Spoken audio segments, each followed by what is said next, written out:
A gente vai seguir a nossa pauta nacional agora com o Osmando, falar de emenda PIX. O Osmando traz números da Transparência Brasil que mostram que a situação já se apresentava grave, porque a destinação das emendas sem qualquer transparência já é um absurdo. Agora, quando a gente tem as primeiras informações da destinação desses recursos e mostra que é um cenário talvez até mais obscuro do que a gente imaginava, Osmando. O Transparência Brasil, que sempre faz um trabalho muito minucioso, muito profundo, é realmente um radar sobre as contas públicas brasileiras. Ela mostrou que de 22 bilhões de reais utilizados pelos deputados e senadores para a transferência de recursos aos municípios, as pequenas cidades brasileiras, aquelas de IDH mais baixo, receberam 8,3 bilhões de reais. Desses 8,3 bilhões, 3,9 bilhões de reais, ou seja, 47% de todo o valor das emendas foi de emenda PIX.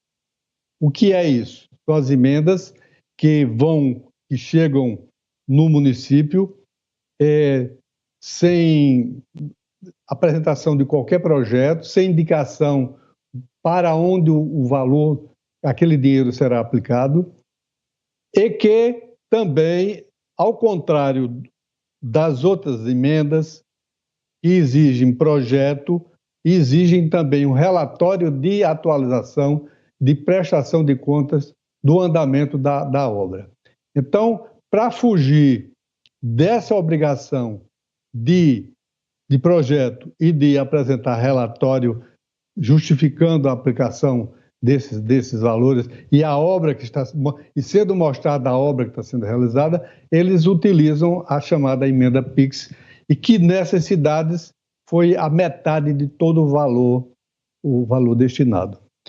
Para os municípios maiores foram destinados 14 bilhões, dos quais 4,6 bilhões em emenda PIX. Então, as emendas PIX totalizaram 8,5 bilhões de reais entre 2023 e 2024. Há uma instauração de processos para investigar essas emendas PIX em 400 municípios já pelo Ministério Público Federal. E já se constata que deles, 111 municípios não receberam recurso a não ser através de emenda PIX. 100% do recurso destinado a esse município foram através de emenda PIX, portanto, 100% livres de investigação, livres de transparência, livres de qualquer investigação, livres de acompanhamento do TCU e, portanto, na mira do Flávio Dino, que está com esse processo no Supremo Tribunal Federal. A gente acompanha bem isso, sabe o quanto o Flávio Dino tem sido uma pedra no sapato dos parlamentares, sobretudo Arthur Lira, que teve embates, também o ex-presidente Pacheco do Senado, embates com o Flávio Dino, porque o Flávio Dino suspendeu, simplesmente proibiu o governo.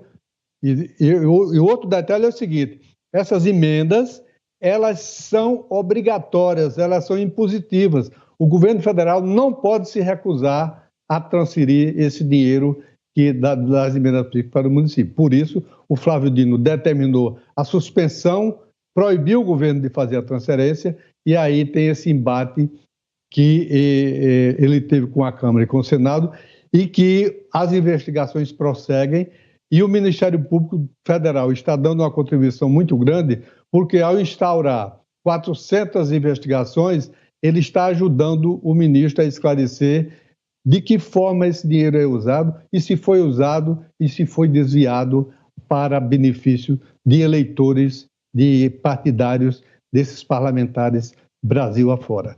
Então, realmente é uma situação terrível, uma situação constrangedora, porque ela implica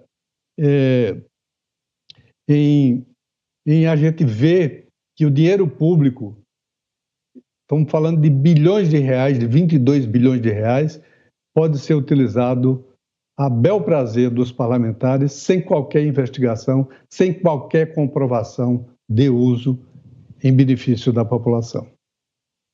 É muito grave, porque, repare bem, quase a metade de todo o dinheiro que vai para os municípios mais pobres do Brasil, é o dado que traz o Osmando, via emenda parlamentar, esse dinheiro vai via emenda PIX.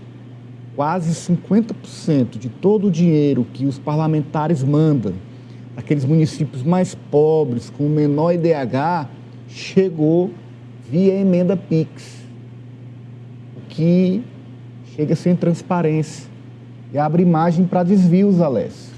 Ananias, a gente comentou aqui várias vezes, né, que a emenda PIX era um grande gargalo, uma grande cruz que o brasileiro carrega já há um bom tempo. Tanto é, o ministro Flávio Dino tomou uma das decisões mais duras e mais acertadas nos últimos tempos, eu diria, que é justamente proibir esse tipo de emenda de circular.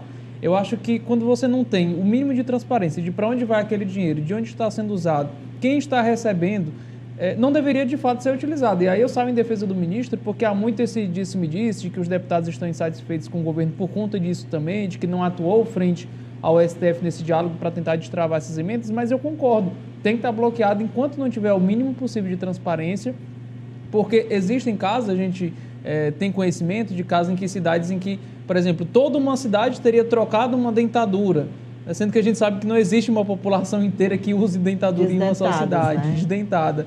Bebês é um absurdo. Desdentados. Bebês desdentados. Não existe isso. Então, é um absurdo que a gente viu durante muito tempo no Brasil acontecendo, e quando é encerrado, todo mundo chia, todo mundo reclama, todo mundo que eu falo, os parlamentares, porque o brasileiro deveria estar comemorando nesse momento essa decisão do Supremo Tribunal Federal, mas infelizmente isso acaba passando despercebido, Ananias. O que é uma contradição em si, porque esses municípios são os que mais precisam, mas não podem receber as emendas desse jeito, porque se receberem desse jeito, a Polícia Federal já está aí com operações.